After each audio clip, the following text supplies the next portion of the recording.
Assalamualaikum warahmatullahi wabarakatuh.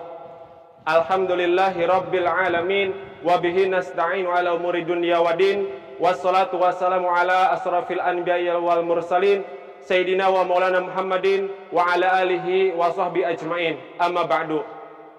Segala puji milik Allah, Zat yang telah menciptakan alam semesta, Zat yang telah menciptakan kita sebagai manusia, dan Zat yang telah memerdekakan Indonesia berkat semangat juang dari para pejuang melalui founding father, melalui founding parent, dan para pemuda yang tangguh luar biasa. Allah yang telah berkudrat dan iradatnya menjadikan Indonesia merdeka sampai saat ini.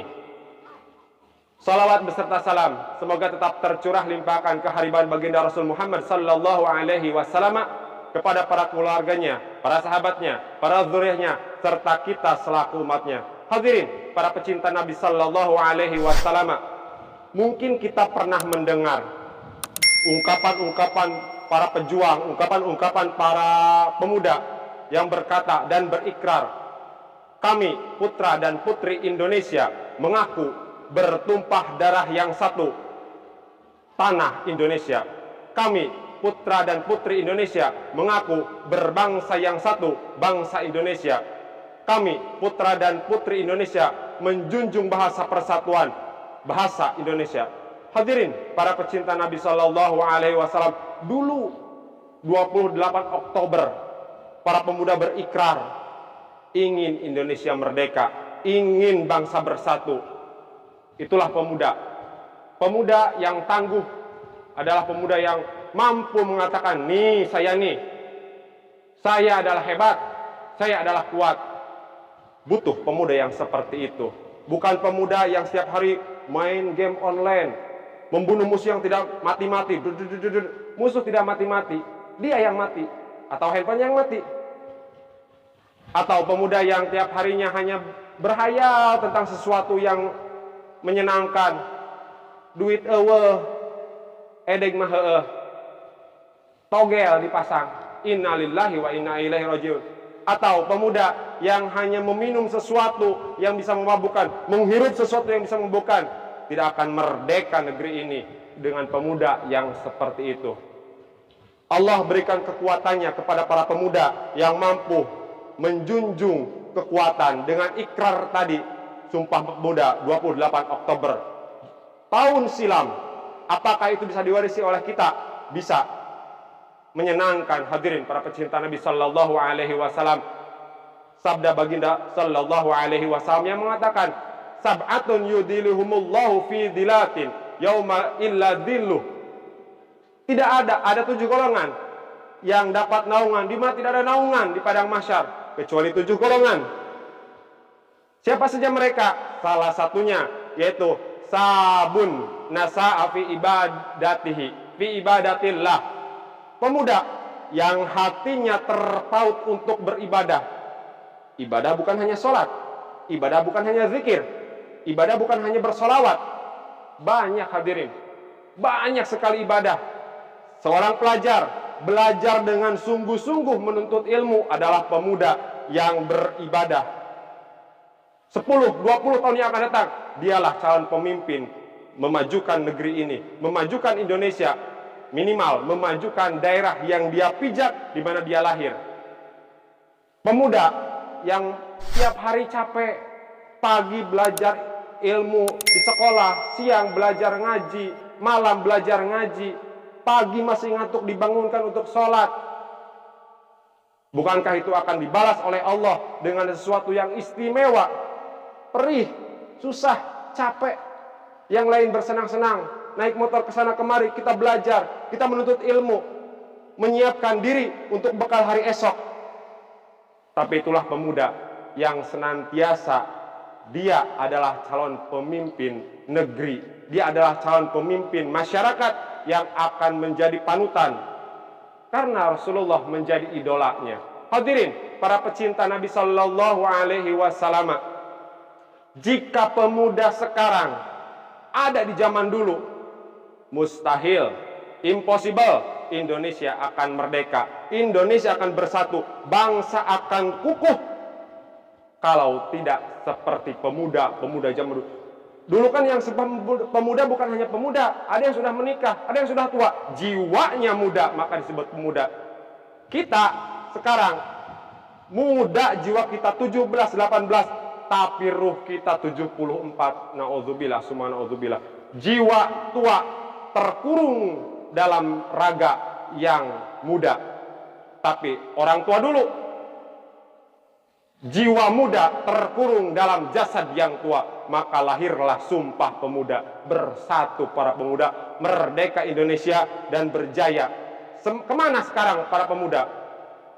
Mereka sibuk dengan kegiatan yang melupakan bahwa dirinya itu bisa berbuat lebih banyak daripada yang lain.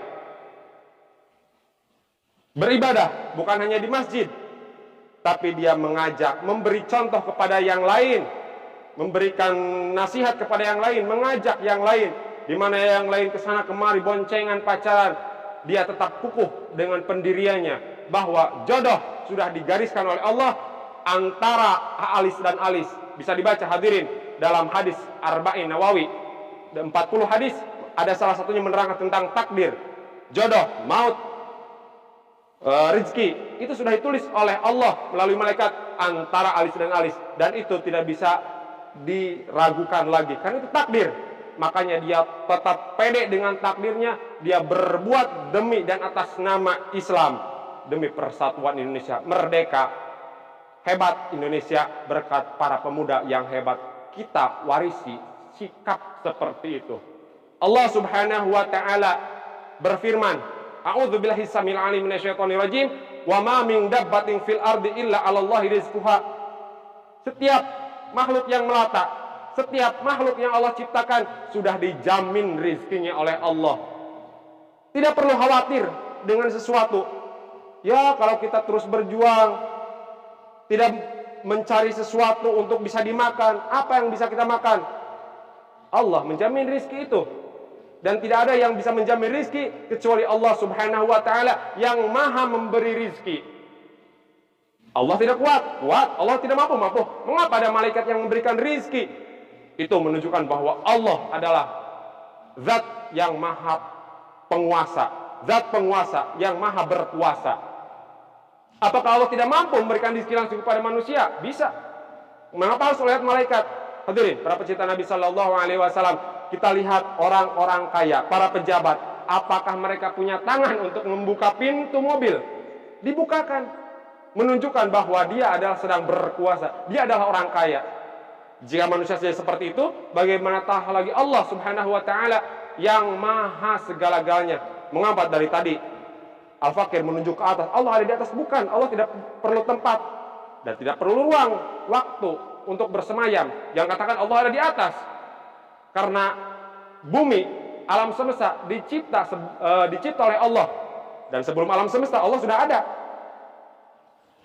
Hadirin para pecinta Nabi Sallallahu Alaihi Wasallam, rizki Allah sudah janjikan. Berarti kalau seperti itu, kita bekerja atau tak bekerja, rizki ada. Terus bagaimana kalau kita bekerja? Berarti Allah berikan bonus yang lain. Tambah sholat duha, tambah amalan-amalan yang lain, tambah sedekah. Insya Allah, Allah akan memudahkan jalan hidup. Oh, tidak semua orang yang taat beribadah itu jalan hidupnya lancar. Ya, tapi ketika Allah berikan masalah, Allah juga memberikan solusi. Dia tidak pernah mengadu kepada makhluk. Ketika ada masalah, ya Allah, para pemuda sama. Ya Allah, bukan pemuda yang cengeng. Pemuda yang cengeng adalah pemuda yang selalu ada keluh kesah, selalu curhat kepada temannya, selalu curhat kepada orang tuanya, selalu curhat kepada orang yang dia rasa mampu memberikan solusi. Dia langsung curhat kepada, ya Allah, ya Allah. Hadirin, para pecinta Nabi Sallallahu Alaihi Wasallam, di 28 Oktober 2021 bukan hanya peringatan sebagai rutinitas memperingati Sumpah Pemuda, tapi kita warisi jiwa para pemuda dahulu yang pernah mengajak semuanya untuk bersatu. Bangsa ini bisa bersatu, bangsa ini bisa kokoh karena pemuda zaman dulu dan zaman sekarang pun. Mari kita warisi sikap seperti itu. Mohon maaf al-fakir atas segala kekurangan dan kehilapan. Terima kasih atas segala perhatian. Wallahul muwaffiq ila aqwamit thoriq. Wassalamualaikum warahmatullahi wabarakatuh.